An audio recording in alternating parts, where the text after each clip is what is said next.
Solta aí, sangue bom.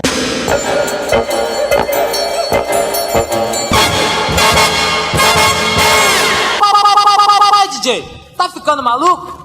When I first put in the first CD, I was amazed, to hear those beats, those crazy beats and the samples and the way they twisted the samples and chopped up sounds and the MCs just like barking over the music, and all of a sudden this terra incognita opened up in front of my ears, like a music complex that was completely unknown to me.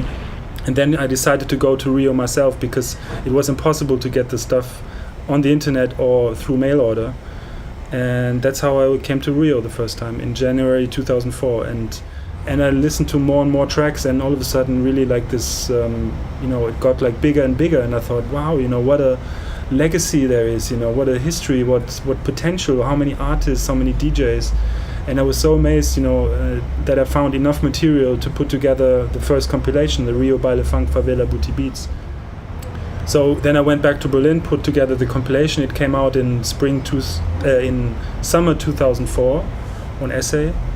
And at the beginning it wasn't selling really well, but all of a sudden at the end of 2004, it appeared like in many best of 2004 lists, like by some American journalists. And then the MIA album came out in early 2005, and all of a sudden people were talking about Baile Funk. Diplo had released his Favela on Blast mix CD in the meantime, like between the release of my compilation and the MIA album, I think. Then the MIA Piracy Funds Terrorism mixtape came also out, so this like added up to a whole sort of wave of releases presenting funk to an international audience. And then all of a sudden my CD was really selling crazy,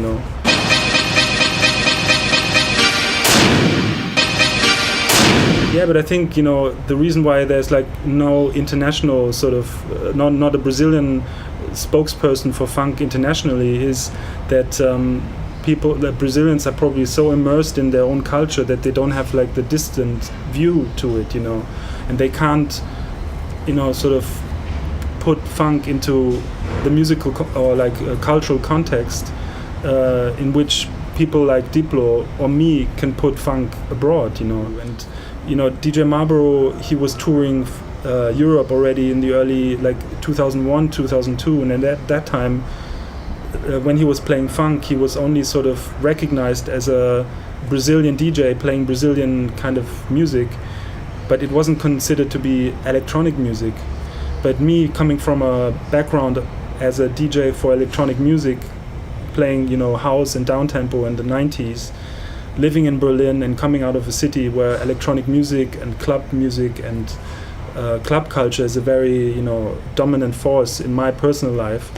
The way I presented funk was just like another form of club music and another form of electronic music, not coming from Europe or America, but just like from an area that no one would expect this music to come from. I mean, the social context, of course, is a very important thing in the emergence of funk, because like, the areas in which this music developed were like, it didn't start in the favelas. The funk party started in gymnasiums for people that couldn't afford to go to clubs in Rio. It was parties done for poorer people. It spread into the favelas because there they could do parties, without the police coming, stopping the DJs at a certain time because of neighborhood complaints, whatever. So it was like this sort of, autonomous zone, in which like this culture could blossom. Yeah, but I think, that's like a essential part of pop culture is made up of, the ghetto narrative, that people pretending that they come from a dangerous area, where people carry guns, where there's lots of shootings, to sort of give them on a certain kind of authenticity, And it's something that always sells. It was the same thing with reggae. It was the same thing with hip hop. People telling, they come from the most cruelest ghettos. But people also say, you're exploiting the ghetto, the criminal aspect of the music. But actually, I'm not. I'm not trying to pretend that I'm down with the Comando Vermelho. DJ Daniel Haaksman.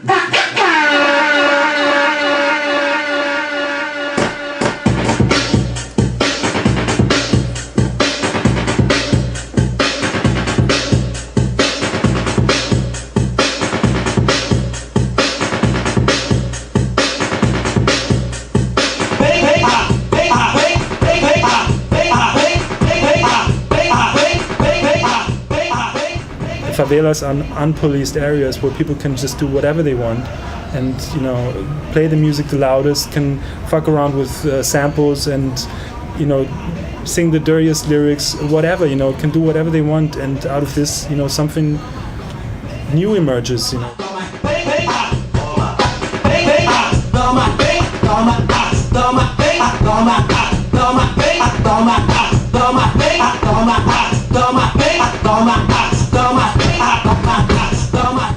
But I released this music, and I'm sort of the ambassador for this music because I think it's revolutionary music, and it's music that has an incredible power and an incredible amount of ideas and concepts out of which new and interesting music can be created. Solta aí, sangue bom. Vai, DJ, tá ficando maluco? Isso é funk ou é samba? Aí, choque, anda o som! Vai, DJ, tá ficando maluco?